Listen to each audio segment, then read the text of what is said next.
Alright, Tay, I am making this video because later on today, 10:30 is actually when I see my doctor. Got an appointment scheduled to see my doctor, and she will tell me why she has not given the approval for me to go out and get a job yet. And so anyway, I'll see her then. And I'll bring my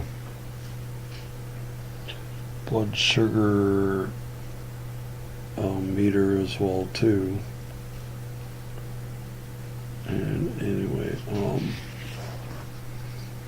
I'll bring that, and she can look through my blood sugar numbers, and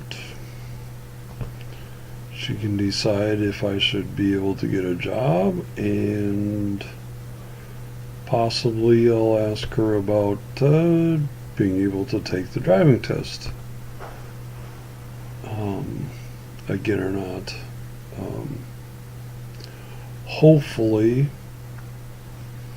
I'm hoping that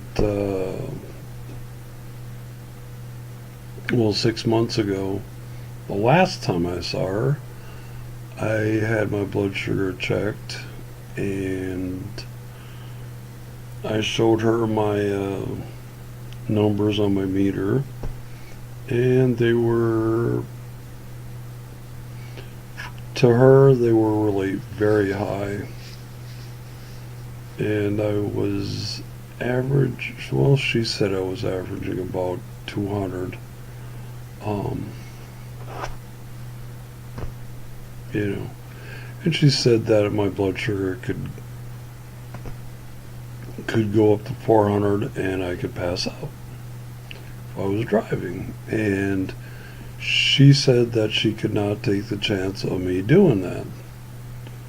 So that is the reason why she gave for not giving me the approval to take the driving test. But anyway, so I've had to walk.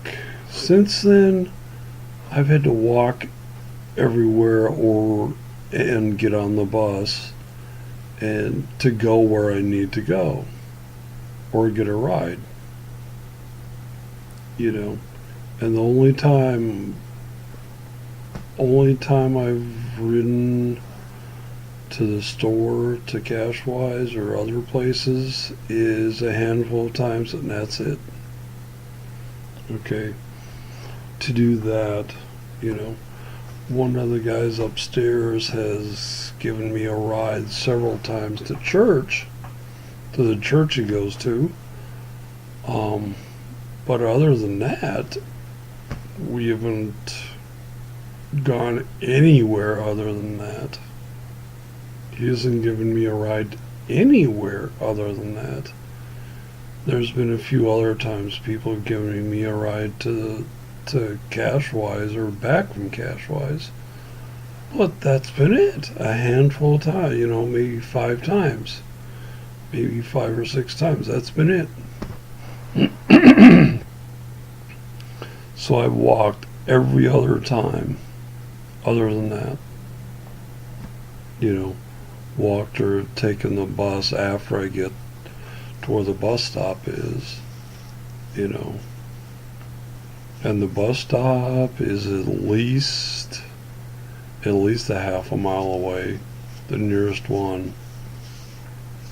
It's maybe about halfway to Cashwise, but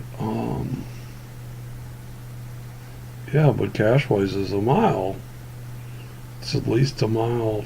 It's at least a mile hike to Cashwise from where I live now. And so I have to walk a mile to get there and a mile back. Okay. So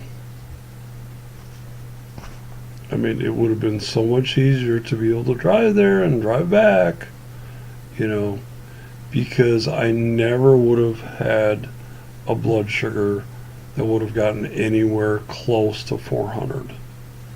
Okay? Never would have happened. I never would have eaten anything with a lot of sugar in it if my blood sugar was at 200. If I checked my blood sugar and it is close to 200, I don't eat anything. I would never eat anything to make it go a lot higher. That would never happen. So what my doctor was saying, oh, we can't take the chance, I mean, is complete crap, because that never would have happened. Okay?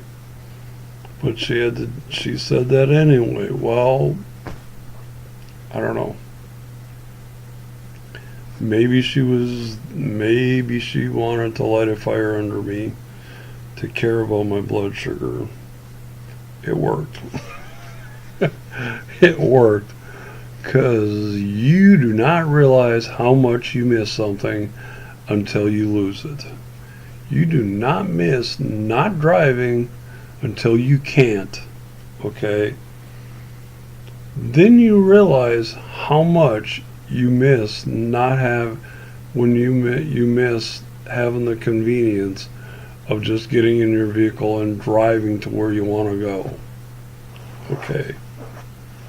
It sucks not being able to do that. It's not fun at all not being able to drive to where I need to go.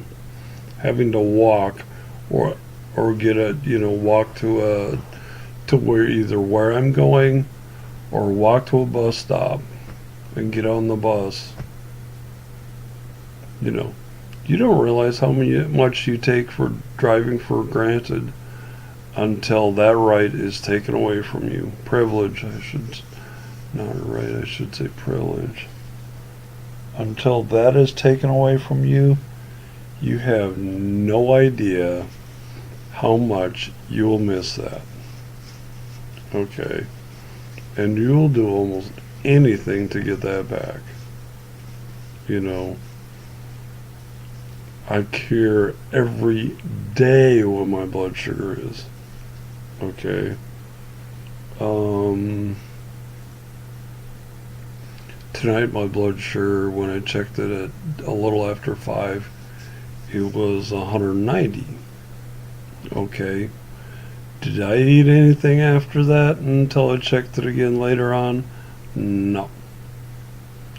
Did not eat a thing. And when I checked my blood sugar again later on, it was 105. It was 105.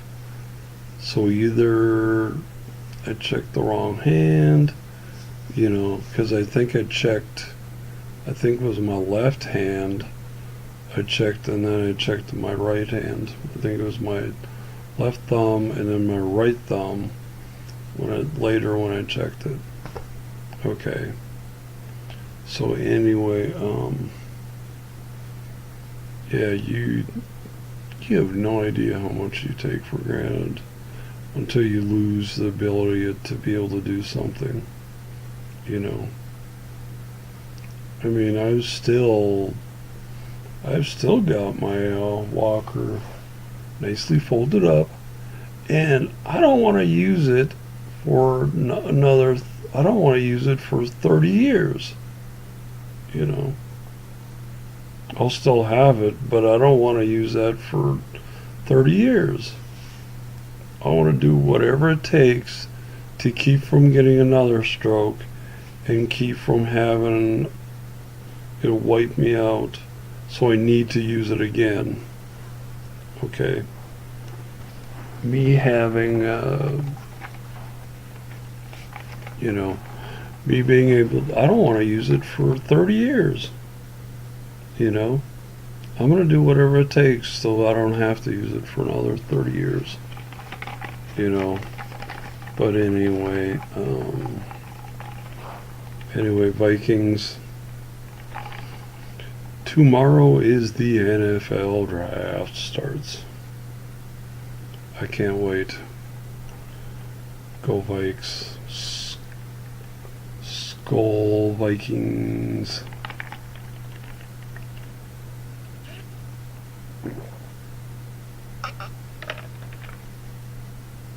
And yes, this is pop, but it's Diet Dr. Pepper. So don't worry. It's okay. It's okay if I drink this.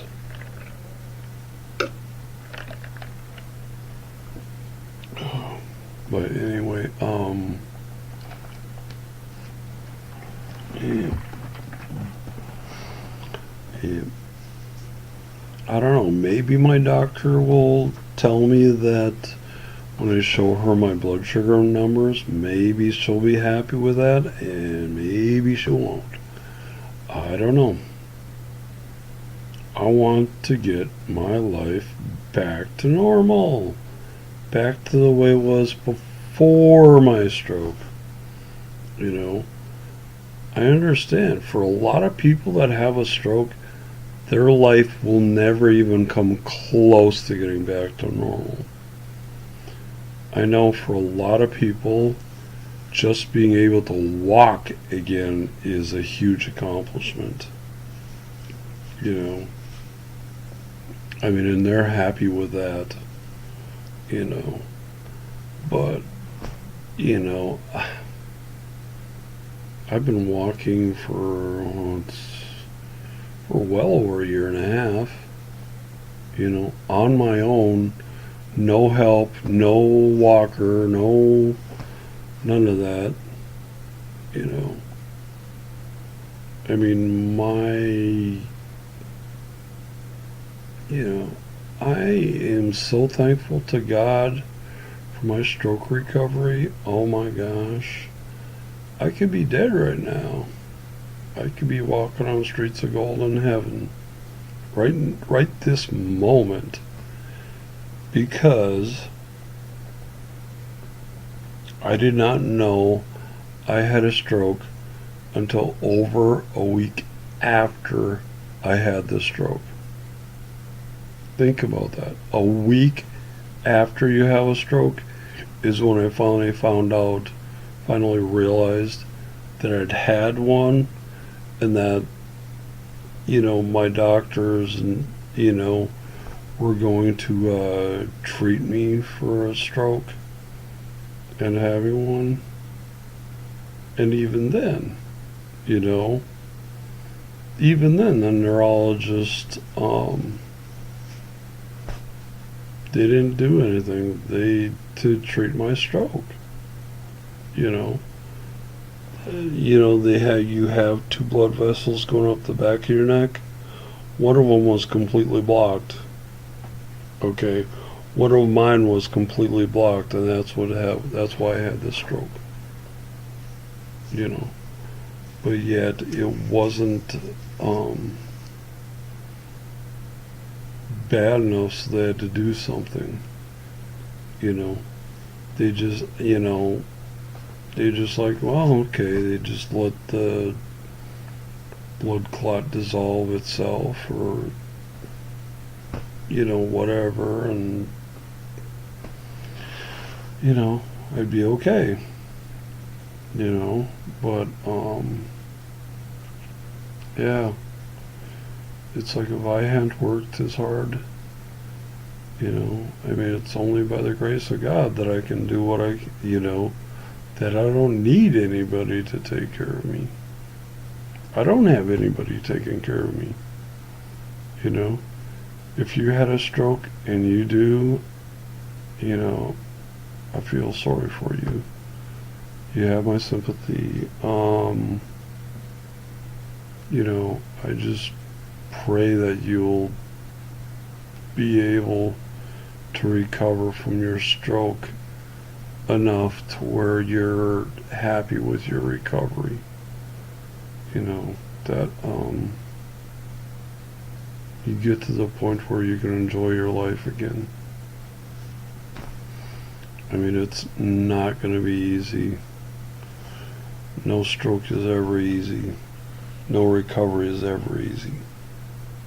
You know, you can have the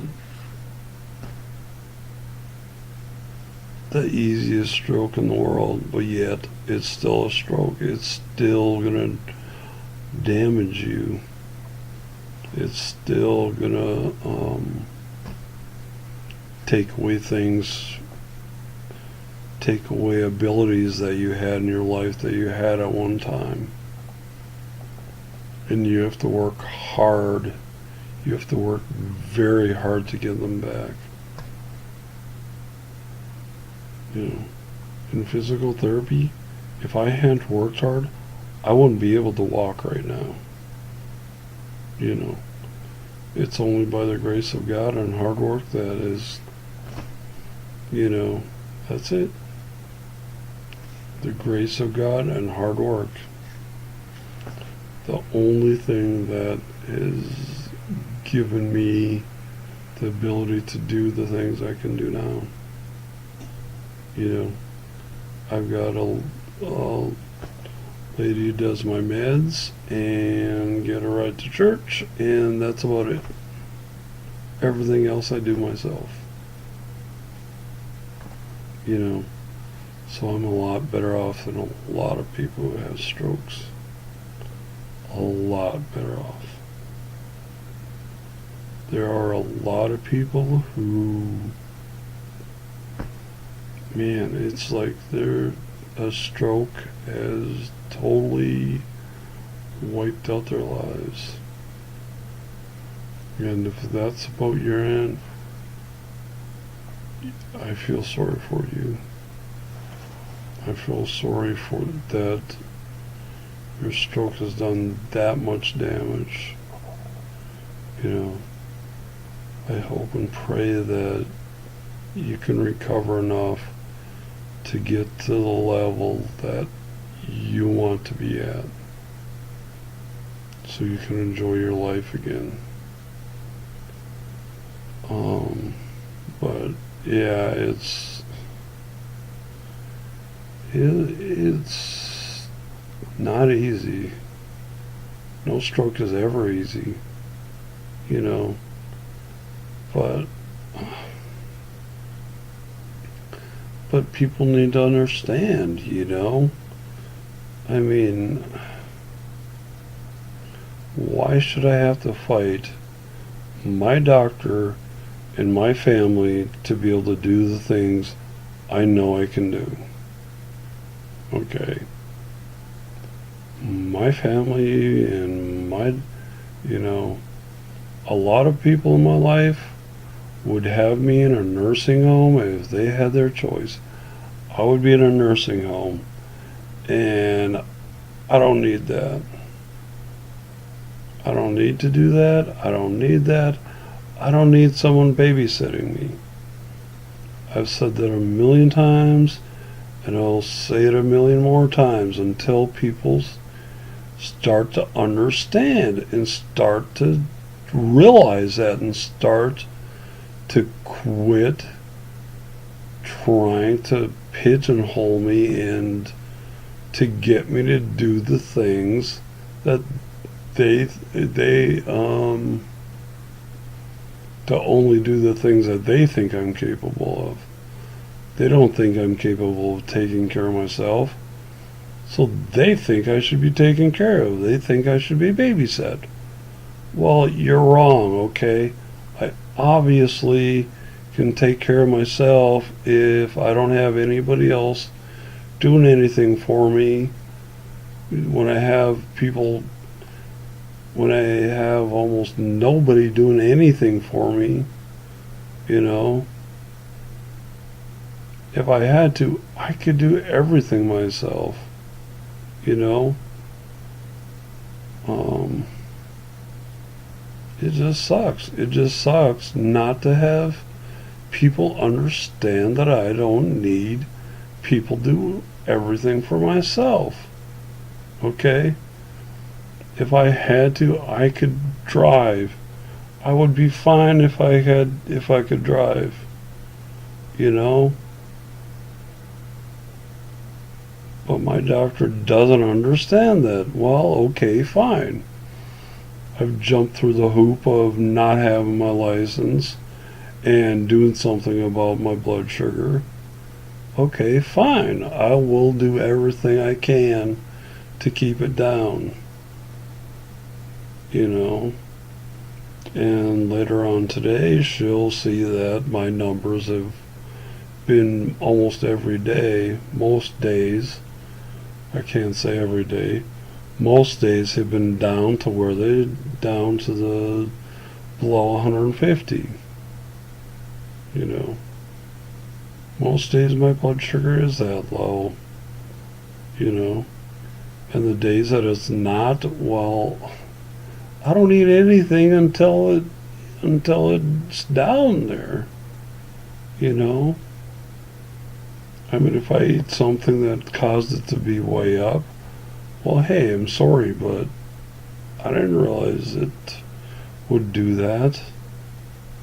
You know, I messed up when it comes to eating something that caused it to go really high. But I didn't eat anything else after that to make it go even higher. You know, so the thing my doctor said about that they can't take the chance that my blood sugar would go to 400 and I'd pass out, that's complete crap. That would never have happened. You know, that would never have happened. So she could have let me take the driving test and I would have been fine. You know, I know I can do that. I know I can. I just need my doctor to say that I can do that. Oh, it's, you know, when you've had a stroke, it is so frustrating to have people who tell you, oh no, you can't do this. It's like, right, just give me a chance. Give me the opportunity to do that. And when I do it, then you can say, well, I guess I was wrong.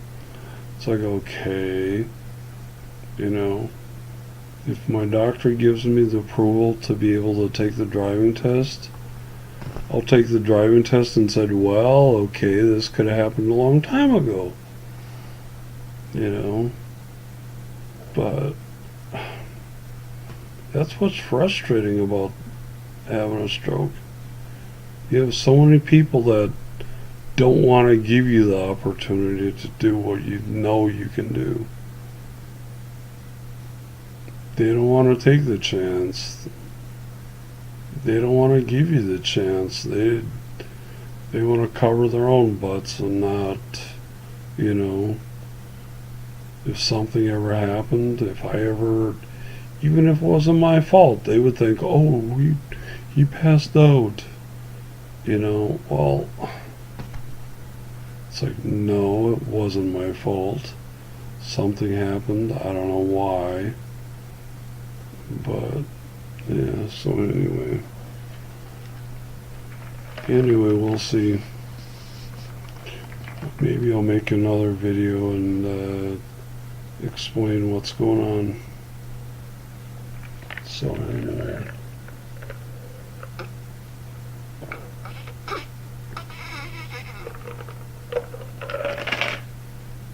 Oh man.